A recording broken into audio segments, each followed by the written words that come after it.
Namaskar and welcome to my channel Fitness Unlimited. Hope you all are in pink of your health. आज का मेरा topic है PCOS and PCOD. तो almost 1 out of 10 world wide female population वो इस issue से सफ़र कर रही हैं. फीमेल्स में जो भी 11 ईयर्स से जो ऊपर होती हैं उनको ये इश्यूज आते हैं क्योंकि ब्रेन से जो हार्मोन होते हैं LH ल्यूटिनाइजिंग हार्मोन का सिक्रेशन बहुत ज़्यादा बढ़ जाने से एग्स हैं बहुत ज़्यादा अमाउंट में फॉर्म हो जाते हैं और प्रॉपरली मैच्योर नहीं हो पाते हैं, जिसकी वजह से वो ओवरी के ऊपर एक्यूमुलेट हो जाते हैं. सोनोग्राफी इमेज आप देखेंगे तो वो बीड्स की तरह उस पर दिखाई देंगे, मोतियों की माला के जैसे. और एग्स जो है हर मंथ फॉर्म होते हैं. फॉर्म होने के बाद वो मैच्योर हो करके ओवल्यूशन होता है और अगर फर्टिलाइज नहीं कर पाया तो मेंस्ट्रुएशन होता है. और ये कंप्लीट साइकिल एग के फॉर्मेशन से लेके मेंस्ट्रुएशन के प्रोसेस में 28 डेज लगते हैं. प्रॉब्लम्स क्या होती है, एडिक्वेट अमाउंट में जो ब्रेन से हार्मोन प्रोड्यूस नहीं हो पाते हैं. मेल हार्मोन जो होता है एंड्रोजन उसका सिक्रेशन बढ़ जाता है. एस्ट्रोजन जो फीमेल हार्मोन होता है उसका सिक्रेशन सप्रेस हो जाते हैं, जिसकी वजह से एक्ने, पिंपल्स या हेयरिस्टिज्म, जिसके बारे में मैं आगे डिटेल में बात करूँगी, वो सारी चीज़ें डेवलप होने लगती हैं. इंसुलिन रेजिस्टेंस भी डेवलप हो जाता है. क्वालिटी ऑफ ओवरी जो है वो डिग्रेड होना शुरू हो जाता है. सिम्टम्स क्या क्या होते हैं, तो मेंस्ट्रुएशन साइकिल है कभी 1 और 2 मंथ्स स्किप हो जाता है और हो जाने के बाद जब 2-3 मंथ्स के बाद जब पीरियड्स आते हैं तो बहुत हेवी ब्लीडिंग होती है. साथ ही मेंस्ट्रुअल क्रैम्प्स बहुत ज़्यादा होते हैं और ये पेन जो है ऐसा फील होता है जैसे किसी ने स्टैब कर दिया. इंसुलिन रेजिस्टेंट हो जाता है, इसका मतलब इंसुलिन का प्रॉपर फंक्शनिंग नहीं हो पाता है.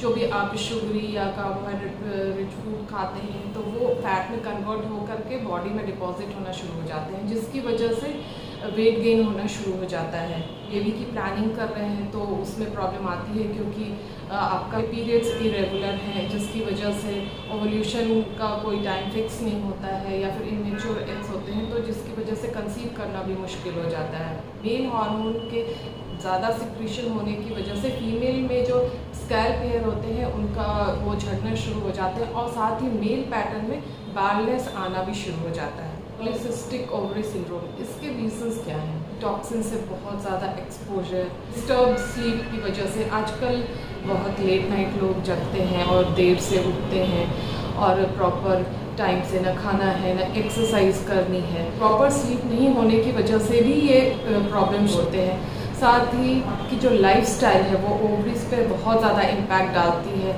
कि अगर आपकी लाइफस्टाइल हेल्दी नहीं है, आप प्रॉपर टाइम से खाना नहीं खा रहे हैं, न्यूट्रिशन भरा डाइट नहीं खा रहे हैं, तो ये सारी चीज़ें भी प्रॉब्लम को बढ़ाती हैं या इस प्रॉब्लम को जनरेट करती हैं. जेनेटिक कॉजेज़ भी देखे गए हैं, because due to some genetic abnormalities, लेकिन ये क्यों होता है ये क्लियर नहीं है. और ये different age group of people पे डिफरेंट इम्पैक्ट डालते हैं. जैसे कि टीन एज होता है उस वक्त एंड्रोजन के सिक्रेशन की वजह से आपको एक्ने, पिंपल या फिर ऑयली स्किन डेवलप होता है या फिर हेयरिस्टिज्म यानी अनवांटेड हेयर ग्रोथ, जो कि मेल पैटर्न में आपके फेस पे बाल आने लगेंगे, हैंड में बाल आने लगेंगे, टमीज में बाल आने लगेंगे. तो ये सारी चीज़ें डेवलप होने लगती हैं जिससे कि कॉस्मेटिकली जो है उस एज के लड़कियों को इश्यूज होने शुरू हो जाते हैं. उसके बाद सेकेंड एज आता है फर्टिलिटी ग्रुप. तो उस वक्त अगर आप कंसीव करना चाहें तो आपको उसमें मुश्किल आएगी. कंसीव कर भी गए हैं तो मिसकैरेज होने का चांस बढ़ जाता है या फिर प्री मैच्योर डिलीवरी होने का भी रिस्क बढ़ जाता है. अगर आप मिड एज में हैं तो उस एज में आपको टाइप 2 डायबिटीज़, हाइपरटेंशन या हार्ट डिजीज़ का रिस्क इंक्रीज़ हो जाता है. और अगर आप ओल्ड एज में हैं तो उस सिचुएशन में और बहुत एक्सट्रीम कंडीशन PCOS का हो गया है तो रिस्क ऑफ एंडोमेट्रियल कार्सिनोमा जो है इंक्रीज़ हो जाता है. इसको प्रॉपर अगर ट्रीट नहीं किया गया तो PCOS जो है वो मेनोपॉज तक नहीं जाते हैं, वो कंटिन्यू रहते हैं. लेकिन proper health, proper diet, proper exercise, ये सारी चीज़ों से इसके साथ भी हेल्दी लाइफ जिया जा सकता है और इसको ओवरकम किया जा सकता है. PCOS एंड PCOD में डिफरेंस क्या है? PCOS means polycystic ovary syndrome and PCOD means polycystic ovarian disorder या डिजीज़. बहुत कॉमनली पाया गया है. ऑलमोस्ट 1 out of 10 फीमेल जो है इससे अफेक्टेड होती हैं वर्ल्ड वाइड.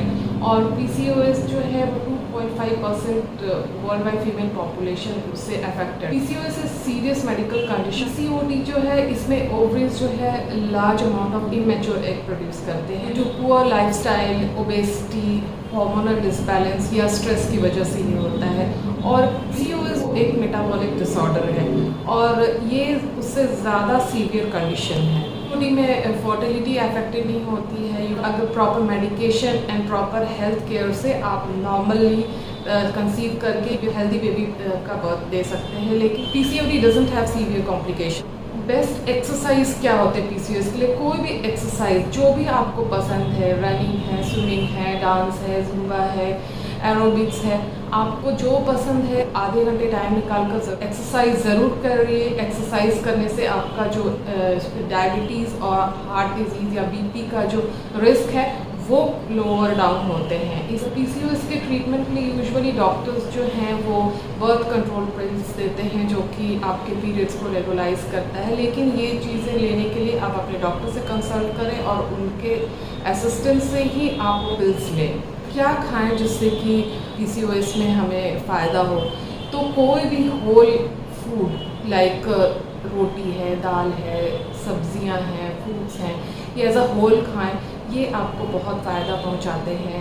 उसके बाद आप बनाना खा सकते हैं। बनाना में जो है वो एक low calorie rich fibre fruit होते हैं। इसमें पोटेशियम होते हैं जो कि हार्ट हेल्थ को सपोर्ट करते हैं। साथ ही ये प्रोटीन एंड कार्बोहाइड्रेट का बहुत अच्छा बैलेंस बनाकर रखते हैं। साइट्रस फ्रूट भी खाएं आप।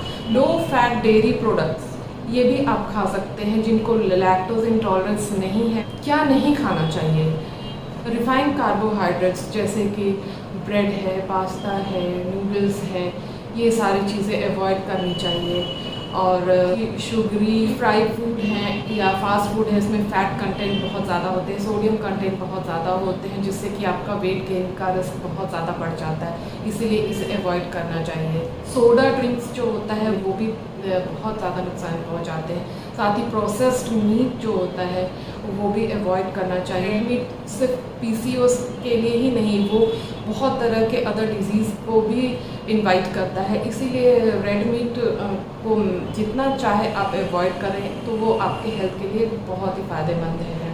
और सोए प्रोडक्ट्स हैं जैसे सोए मिल्क है, टोफू है और अदर जितने भी सोए प्रोडक्ट्स हैं वो भी अवॉइड करना चाहिए। डेयरी प्रोडक्ट्स लाइक प्रोसेस चीज़ या प्रोसेस मिल्क, ये सारी चीज़ें भी अवॉइड करना चाहिए। फीमेल अल्कोहल लेती हैं या सिगरेट लेती हैं, ये दोनों बिल्कुल ही छोड़ देना चाहिए क्योंकि अल्कोहल एंड सिगरेट जो है वो पीसीओएस को इनवाइट करता है और इससे जनरली भी हेल्थ हज़ार्ड है। वो ड्रिंक्स जिसमें कैफीन होते हैं जैसे कॉफ़ी हुआ, चाय हुआ, ये चीज़ें अवॉइड करनी चाहिए। ग्रीन टी आप ले सकते हैं, ग्रीन टी जो है पीसीओएस में हेल्प करता है। तो अगर आप इन सारी चीज़ों का ध्यान रखेंगे, खाने पीने का, हेल्थ का, प्रॉपर एक्सरसाइज का, तो आप पीसीओएस के साथ भी हेल्दी लाइफस्टाइल जी सकते हैं और इससे ओवरकम कर सकते हैं।